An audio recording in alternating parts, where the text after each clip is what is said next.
How do you solve a problem with an Orion Motor Tech 80-watt laser cutter that has manufacturing defects? I have been asked by Orion Motor Tech to make a video and put it on YouTube.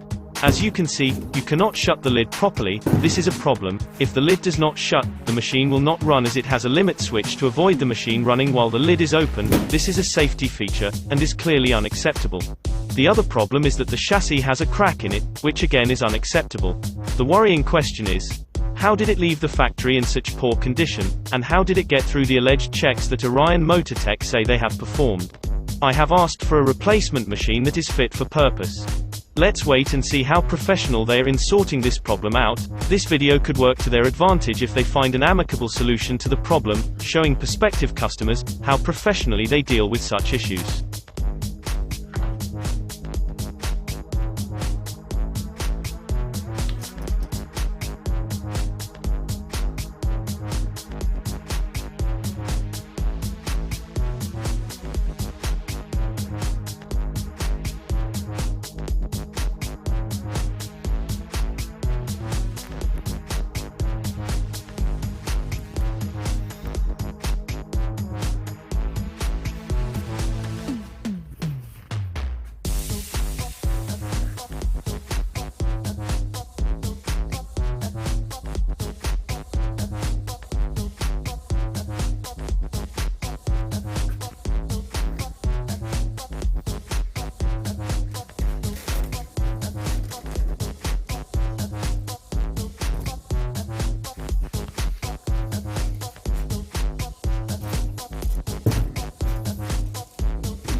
Thank you for watching this video footage.